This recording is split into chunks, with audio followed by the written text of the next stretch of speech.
quick video on how I wind my yarn. Obviously this is specific to how my yarn comes to me from the mill, but I'm sure it's pretty similar with most yarns. I make sure to do it a very specific way to keep it, you know, smooth. And if you don't know, I offer winding. It's not my favorite thing to do, but I know it's helpful for people, so I do charge a fee. But there's a small fee, and if you want your yarn wound in cakes, I can do that. So I will quickly show you how that works. So of course these have already been tagged, so I cut the tag off. So I have on this yarn, there's 3 ties. And this is Tainted Love on my BFL base.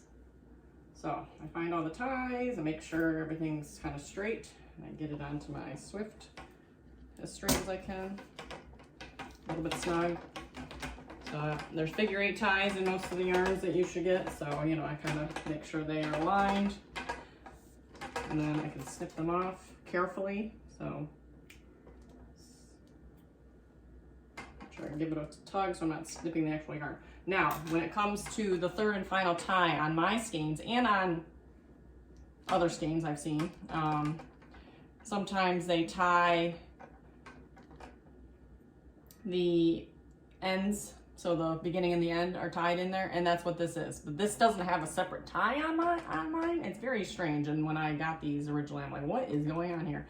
So what this company does is they end up looping the whatever first and last together and tying them. So this is your ends of your yarn. This is the beginning and this is the end, and then it's looped around. So you want to carefully just cut the knot off. And then that leaves your, get rid of the knot, and then this is your beginning and your end. Now here's where it can get a little tricky. Which end do I pull from? So I kind of like play around and see which end moves a little more freely.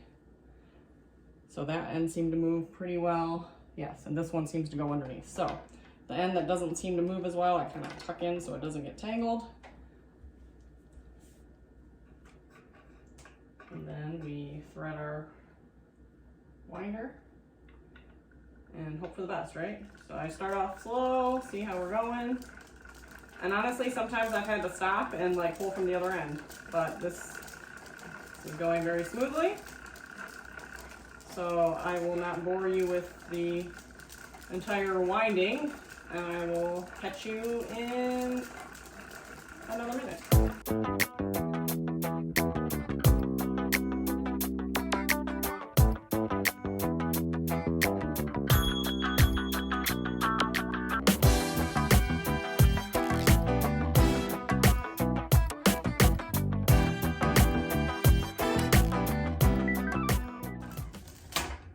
Okay, so you can't see from here, but I will kind of go through. So the cake is here, and you have your little string that you've strung through the top. I make sure to stick my thumb under there so I don't lose it, because sometimes if I just pull it out, that little string pops back in, and then that's the beginning of your, oh, so I just popped it out.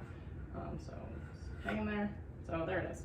So I have the beginning. Now, most people probably don't do this, but after, you know, looking into it a little bit more, you should wind your cakes twice. So before they leave here, these have all been wound once, and I will do this one because this part's the trickier part. I will go through and wind these again because these are really tight, and it's not good for your yarn because there's so much tension coming off here, and you can tell it's just a really compact cake. And then when you pull the first string out, if you're working from the center, you tend to just, you know, yarn barf, right?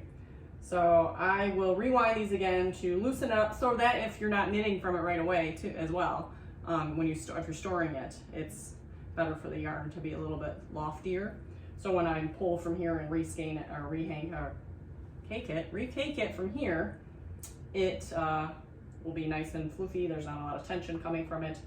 I'll work out any of those yarn barfy areas that could be in there. So there you have it. There is how and I will mention, I will keep the whole video of me spinning. At one point, it's on fast forward, but I flipped the whole thing inside out because I noticed the yarn started, so it started from the outside, then all of a sudden was pulling from the inside. So it was real, you know, it was getting kind of stuck. So I literally just flipped all 4 around.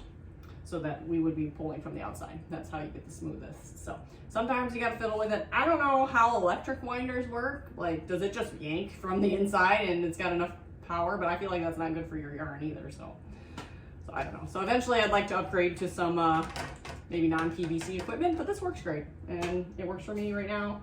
I don't get a lot of requests for winding, so it's not like I have to wind all the time.